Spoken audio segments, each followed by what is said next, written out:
Hari ini saya mau bicara kepada Anda tentang memecahkan permasalahan dengan perencanaan atau problem solving with a plan. Jangan bertindak seolah-olah kita ini adalah korban. Jangan bermental korban kalau kita mau berkemenangan. Kita buka bersama di Kejadian pasal 3. Nah, saya akan tunjukkan lewat manusia pertama yang jatuh dalam dosa bahwa mereka itu buang-buang waktu. Ketika mereka jatuh, bukannya mereka cepat bangkit dan isi dengan hal-hal perlu, mereka kehilangan banyak kesempatan. Mengulur-ngulur dan merasa diri sendiri adalah korban keadaan adalah cara yang paling parah dan sangat payah untuk kita bisa mengalami rencana Tuhan lagi dalam hidup ini.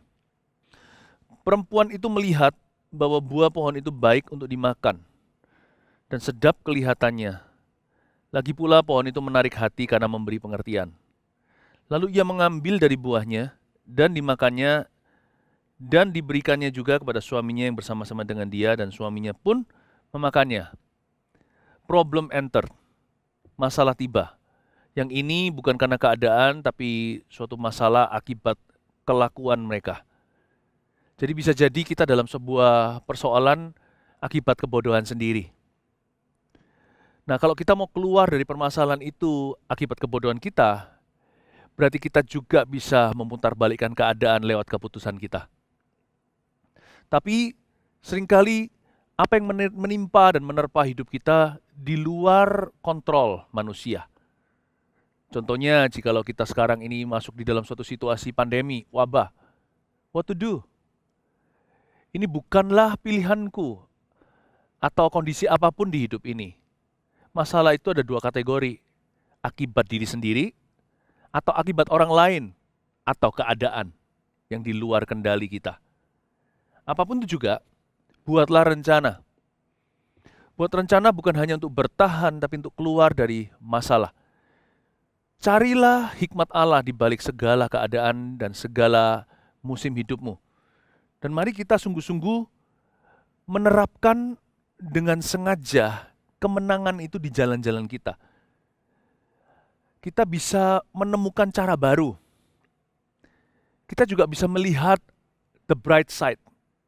Melihat apa yang terang di dalam kegelapan. Kita bisa memperoleh hikmahnya. Tapi yang pasti orang yang mau menang harus sengaja. Memecahkan permasalahan itu harus dengan perencanaan. Tidak bisa kesyerah-syerah. Whatever will be. Kita nggak boleh ngalir. Ayat 7, maka terbukalah mata mereka berdua dan mereka tahu bahwa mereka telanjang. Mereka sadar, ini problema udah terlanjur terjadi dalam hidupku. Lalu, nah inilah yang harus kita hati-hati jangan tiru. Lalu mereka menyemat daun pohon ara dan membuat cawat. Itu bukan solusi. Yang mereka butuhkan bukanlah cawat. Apalagi hanya dari daun pohon ara. Seolah-olah seperti ala kadarnya gali lubang, tutup lubang hanya untuk menggali lubang yang baru. Ini bukan solusi sama sekali. It was a poor plan by Adam and Eve. Bagi Adam dan Hawa ini adalah rencana yang buruk sekali. Tapi mungkin kejadiannya tiba-tiba mereka belum sempat berpikir. Tapi sebenarnya enggak. Mereka punya waktu minimal beberapa jam untuk mempertimbangkan kembali pada Tuhan daripada tutup pakai cawat. Kenapa tidak naik banding ke Tuhan dan berkata, ampuni aku, akui dosanya, terus terang, dan tanya konsekuensinya apa. Minta anugerah. Toh Adam dan Hawa, apalagi Adam yang sudah lebih lama, kan udah kenal Tuhan muka dengan muka, kan sudah tahu sifatnya. Harusnya kan langsung datang. Meskipun mungkin dia malu 2 jam, 3 jam.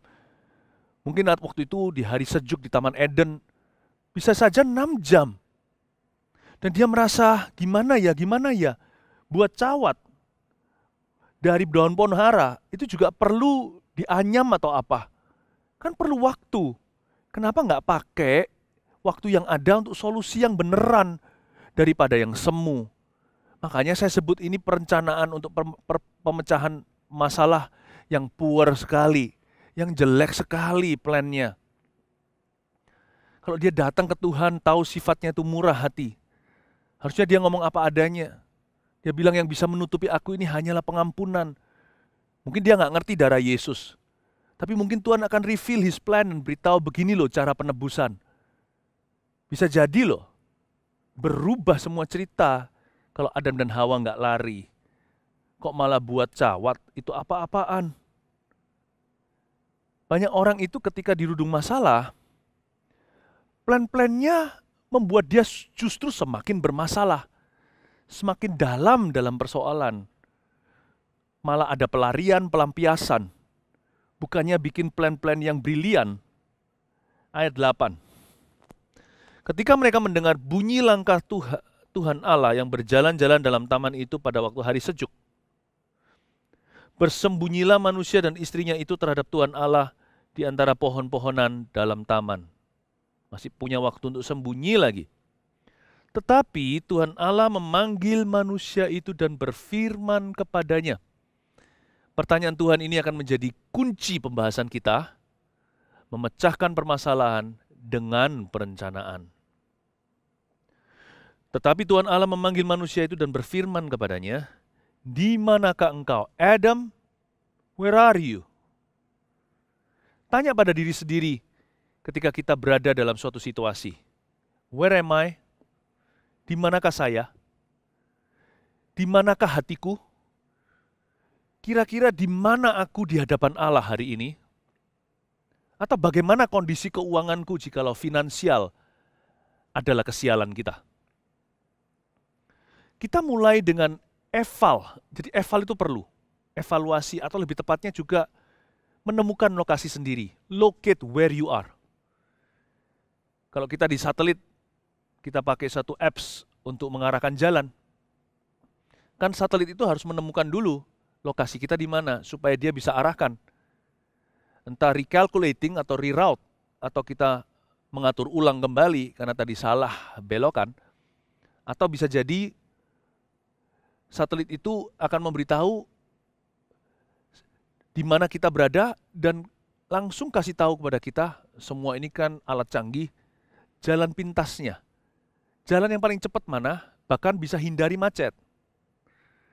Di bagian-bagian mana itu membuat jalan lebih lama. Karena sekarang teknologi sangat smart. Don't you believe that your God is smarter? Tidakkah kita percaya bahwa Allah kita jauh lebih smart, jauh lebih pintar, lebih pandai, lebih canggih? Kalau Tuhan tanya sama Adam, di mana dirimu? Bukan berarti Tuhan tidak tahu. Tuhan itu mau ajak Adam kerjasama. Yuk, Tuhan ajak kamu untuk menemukan jalan keluarnya. Malah dia lari bersembunyi di antara pohon-pohonan dalam taman lagi. Dia bukannya datang dan ngaku ngomong apa adanya. Harusnya Adam juga punya kesempatan yang sama loh seperti kita waktu di altar call dalam gereja. Ayo siapa mau terima Tuhan, siapa mau didoakan. Apa yang membuat beda? Nggak beda kan? Bedanya cuma hanya apa? Kalau di dalam gereja gitu ada orang-orang usher, ada konselor, ada pendoanya yang hadir turut mendoakan. Kan lebih bagus langsung Tuhan Yesus. Adam itu kan jalan dengan Tuhan itu muka dengan muka. Person to person nih ceritanya. Kan kita nggak pernah diberitahu oleh Alkitab. Dia sebelum jatuh itu berapa bulan, berapa tahun bahkan. Jadi Adam bukannya habis penciptaan hari ke-7, hari ke-6, lalu hari ke-7 Sabat, hari ke-8-nya langsung dia jatuh. Kan nggak begitu. Harusnya Adam punya pengenalan akan Tuhan cukup melebihi kita. Karena dia ketemu muka dengan muka, sedangkan kita ini kan mendengar dari firman-Nya. Jadi harusnya Adam punya kesempatan yang sama untuk dipulihkan. Tapi mengapa Alkitab mengatakan kalau Anda lihat dari silsilahnya, itu nanti dari Kain, Habil, dan sebagainya turun-temurun sampai cucu cicitnya, baru setelah itu dikatakan bahwa manusia mulai kembali memanggil nama Tuhan. Kalau kita baca, nggak usah dibuka di akhir ayat dari pasal 4. Itu setelah keturunan berapa? Kenapa nggak Adam langsung? He didn't plan for his repentance. Dia tidak merencanakan pertobatannya padahal Tuhan kasih kesempatan. Dia tidak merencanakan kembalinya. Dia tidak merencanakan membangun kembali reruntuhannya. Meskipun nggak bisa Tuhan berkata, ya sudahlah, lupakanlah. forget about it, nggak bisa. Dosa harus ada yang bayar, tapi pasti ada perencanaan penebusan. Dan penebusan redemption plan of God bukan hanya untuk dosa kita, tapi untuk kehancuran rumah tangga, untuk permasalahan ekonomi, karir kita, apapun itu yang sekarang merudungmu, selalu dimulai dengan sebuah pertanyaan yang harus Anda jawab. Where are you? Kita evaluasi dulu, kita itu ada di mana dalam hidup ini. Ya Tuhan, aku bangkrut hari ini karena terlalu agresif. Terlalu cepat berkembangnya, bergantung dengan loan-nya bank. Bukannya saya hitung cost-nya dalam bisnis ini berapa, aji mumpung di ACC loan-nya oleh perbankan sekian. Maka saya merasa, duit segunung di tanganku. Padahal kita nggak hitung cost-nya. Tuhan, aku terlalu agresif. Kalau kita bisa evaluasi begitu, meskipun sekarang nggak langsung secara mujizat keluar dari hutang piutangmu, tapi itu akan mengamankan sisa hidupmu tidak melakukan kesalahan itu lagi. Ini perencanaan yang jitu. Masalahnya belum pecah, tapi sudah pecah semua possibility atau kemungkinan masalah yang sama akan terulang baru. Kalau kita mikirkan, iya ya, kalau dalam pekerjaan saya kenapa sekarang saya tutup? Saya nggak pernah punya bisnis plan sih. Kalau secara bisnis nih, saya mau bikin ini, bidang ini. Pikiran saya hanyalah, ini yang saya suka buat, saya suka sekali bikin, jadi saya bikin ini. Pikiran saya hanyalah sejauh 3 bulan ke depan. Kita nggak sungguh-sungguh survei market setempat. Apakah ada sebanyak orang itu yang suka barang ini? Apakah seluruh populasi butuh produkku? Kita nggak memikir jauh. Bahkan secara keuangan dan pekerjaan aja kita bisa pikirkan kok. Salah kita di mana itu bisa mudah ketemu. Selalu locate yourself, locate your problem. Kenapa masalah rumah tangga saya nggak habis-habis berantakan, anak-anak sampai kasihan. Ini dia, mulutku ini belum pernah disalibkan. Dikit-dikit ngomong cerai. Lalu compare-compare, banding-bandingkan istri atau suami dengan ex-nya atau dengan pacarnya di masa lalu. Anak aja dibandingkan bisa sakit hati kok, bisa tertolak. Apalagi pasangan suami istri yang menyatu. Kalau begitu kan sama dengan menceraikan dulu tanpa ada kata cerai. Belum cerai sungguhan, sudah cerai di hati karena rohnya robek. Di compare-compare doang, dibanding-bandingkan. Aku tahu, I must locate my problem. Pertanyaan di manakah saya ketika Anda tanya pada diri sendiri, jadi jelas sekali. Kenapa ya saya susah puasa? Ya karena kenapa? Waktu puasa nontonnya Food Channel melulu. Ya, dan locate your failure, where your failure is, di mana kegagalanmu. Kenapa pacaranku kok jatuh ya? Soalnya berduaan terus di tempat yang remang-remang gelap sendirian, tidak menghormati dan menghargai kamar pasangan atau pacarnya. Sebelum suami istri, belum tidur seranjang, hindari kamar tidur. Sebab tidak ada CCTV di situ. Dan di situ orang lebih gampang tergoda. Dikit-dikit belajar sama-sama di kamar sendirian tutup pintu. Kalau Anda bisa melihat di mana permasalahan Anda hari ini, Anda tahu lokasi, then you can pray an intelligent prayer. Kita bisa mendoakan sebuah doa yang intelektual. Bukan bergantung logika saja, tetapi doa yang tepat sasaran atau intelijennya ada. Tuhan, aku berdoa agar supaya 1, 2, 3, PowerPoint-nya pun kelihatan, sehingga kita bisa tolak ukur dari doa kita itu kapan terjadi perubahan, dan bila mana perubahan terjadi, kita tahu itu jawaban doa. You can pray intelligently. Itu yang disebut oleh Paulus berdoa dengan akal budi, nggak asal-asalan nih. Berdoa dengan akal budi itu harus dimulai dengan pembaharuan akal budi dulu. Supaya akal budinya bisa berdoa, harus dibarui bukan? Pembaharuan akal budi itu nggak bisa lepas dari evaluasi. Atau mengenal diri sendiri di mana lokasi permasalahan kita hari ini. Perlu perenungan, perlu menyingkir dari kebisingan, untuk bercermin dengan firman Tuhan, dan dalam hadirat Tuhan segala sesuatu bisa jadi lebih jernih. Saya juga berdoa di dalam bahasa roh, karena saya mendoakan tuh hal-hal yang belum saya tahu. Hal-hal yang tidak saya duga, yang mata saya belum lihat, telinga belum dengar, belum muncul dalam pikiran. Hal-hal dari masa depan, kan saya nggak tahu masa depan saya. Tapi akal budi saya juga saya izinkan untuk bekerja. Satu sisi saya berdoa dengan roh saya berdoa juga dengan akal budi saya. Saya memuji dengan roh saya memuji dengan akal budiku. Tapi pertanyaan itu selalu dimulai dengan ini kalau mau memecahkan masalahku. Di manakah aku? Where am I? Terutama, where are we before God? Di mana kita di hadapan Tuhan? Itu penting. Tuhan, kemanakah aku dapat pergi menjauhi roh-Mu Tuhan? Sekarang kita mengerti ternyata semuanya bermuara pada waktu kita mulai menjauhi Kristus. Semua masalah ini datang dan tiba. Bukan berarti kalau kita dekat Tuhan nggak punya masalah.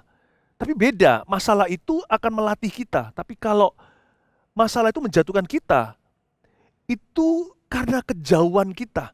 Atau karena kita berjaga jarak dengan Tuhan. Atau kita meninggalkan hadirat-Nya. Sebab Tuhan sendiri berkata, di luar aku kamu tidak bisa berbuat apa-apa. Jadi kita jadi mengerti, oh iya, I'm outside of God's plan. Saya ternyata ada di luar kehendak Allah. Makanya semua ini terjadinya begini. Sekali lagi loh ya, bukan berarti kalau ikut Tuhan selalu dapat segala sesuatu. Baik-baik, ikut Tuhan itu terima prosperity. Tidak. Ada bedanya antara ujian iman untuk mendewasakan dan pencobaan karena kebodohan. Dan kemanakah aku dapat pergi menjauhi roh-Mu Tuhan? Ternyata posisi kita jauh, itulah lokasinya. Now I know my location. Aku tahu lokasi hidupku. Aku jauh dari pemegang jiwaku. Aku jauh, bahkan hampir terputus dari pokok anggurku. Makanya aku tidak berbuah. Di manakah saya? Where are you, Adam? Pertanyaan di manakah engkau juga sebenarnya ada lanjutannya. Otomatis akan berkenaan dengan kemana engkau mau pergi. Di mana saya, itu akan nyambung ke kemana saya mau pergi. Jadi, where am I akan connect dengan where am I going. Tanya pada dirimu sendiri, kemana Anda mau pergi? Maksimalkan hidup hari-hari ini. Maksimalkan hidup setiap hari. Jangan buang waktu. I don't believe in killing time. Saya tidak percaya waktu bisa dibuang, waktu bisa dibunuh. Aku banyak waktu kok, aku mau bunuh waktu dengan main game saja. Kok bisa ya? Hari-hari ini terus terang. Saya dan waktu itu kejar-kejaran. Kadang-kadang waktu sudah naik ke leher saya. Rasanya nggak tahan, rasanya tuh kalau bisa satu hariku jangan 24 jam. Banyak orang yang perlu ditolong. Banyak karya yang harus saya hasilkan. Belum lagi waktu dengan orang-orang yang saya cinta. Saya tidak punya me time. Me time saya ya saat teduh. Waktu saya sendirian dengan Tuhan. Itu pun hari-hari ini me time saya tambahkan ekstra, ada extensionnya yaitu saat teduh bersama dengan banyak orang. Bukankah hari-hari ini zamannya media? Saya nggak punya waktu untuk saya bunuh. Oleh karena itu setiap malam saya tanya, besok saya mau kemana? Itu pertanyaan harus dijawab meskipun kita nggak tahu besok terjadi apa. Tapi tidak ada salahnya kita berencana. Kalau kita nggak berencana, hari yang tidak kau rencanakan, anggaplah hari itu terbuang sia-sia. Begitulah. Any day you don't know where you are going, that day is a lost. Sebab sukses hidup kita, are you ready or not, bergantung dengan aktivitas sehari-hari. Agenda per harimu itulah yang menentukan agenda seumur hidupmu. Tuhan tidak tebus waktu. Waktu yang sudah terbuang tidak akan kembali sekalipun Anda doakan. Ketika Tuhan tanya, di manakah engkau? Tuhan tanya sama Adam, kamu mau kemana? Anda harus punya visi hidup. Minimal, aku mau menyenangkan Tuhan. Dengan itu aja kita punya kekuatan untuk hidup setiap hari. Sekalipun keadaan kita sudah terpuruk, mungkin kita dilanda handai taufan. Tetapi kalau Anda masih punya suatu visi untuk menyenangkan hati Tuhan, Anda pasti punya pengharapan. Berarti masih berlaku janji Tuhan itu. Masa depan penuh pengharapan. Dan kalau kita di posisi sekarang ini, kita terpancing untuk menyerah. Lihat anak. Nggak hanya soal pekerjaan. Kalau pernikahan, gegeran, kita pertahankan. Dan kita doa untuk satu mujizat agar terjadi pemulihan hubungan. Anda bisa lihat anak-anak. Kalau Anda ditanya, where are you going? I'm going to raise my children well. Bisa ngomong sama setan yang menggodamu. No, aku nggak akan berhenti di sini. Kalau bukan untuk aku mau membesarkan anakku. Kalau ditanya hari ini, kemana engkau mau pergi? Aku mau pergi untuk membesarkan anak saya. Jadi Anda mesti bertahan di sana. Demi keturunan. Berkat anak cucu itu masih ada. Pertahankan. Kemana Anda pergi? Tanya pada diri sendiri. When someone is going somewhere, ketika seseorang pergi ke suatu tempat, dari sini ke sana, orang itu akan mempersiapkan. Permasalahan tidak akan membuat dia gentar. Karena dia tahu itu hanyalah rintangan sementara yang harus dia lalui. Yang penting kita harus punya visi. Nah sekarang Roh Kudus tanya kepada Anda, where are you going? Anda mau kemana? Saya harap pesan yang saya berikan ini memberi Anda wawasan, memberi kita semua sebuah wawasan di masa-masa seperti ini. Untuk bisa menembus permasalahan dan melihat rancangan Tuhan. Bahkan bisa memecahkan permasalahan-permasalahan yang kita hadapi dengan perencanaan yang lebih objektif. Semoga Tuhan memberkati setiap umatnya dan menjadikan Anda semua lebih dari pemenang, bapak-bapak, ibu-ibu, dan anak-anak muda. Tuhan Yesus memberkati kita semuanya. Mari kita berdoa. Tuhan Yesus, terima kasih, urapi kami dengan pengetahuan yang kami terima hari ini akan firman Tuhan, memecahkan permasalahan dengan perencanaan. Berikan kepada kami hati yang bisa menimbang-nimbang, pikiran yang bisa berencana dengan matang. Terutama hati seperti Daud yang dengar-dengaran. Meskipun otaknya kau tambahkan hikmat-hikmat Salomo, biar kami tetap rendah hati di hadapan-Mu. Dan murni, carilah dulu kerajaan sorga dan segala kebenarannya. Baru setelah itu segala sesuatu ditambahkan. Visi kami adalah menyenangkan Tuhan. Semua permasalahan ada jalan keluarnya bersama dengan Tuhan. Dalam nama Yesus, amin.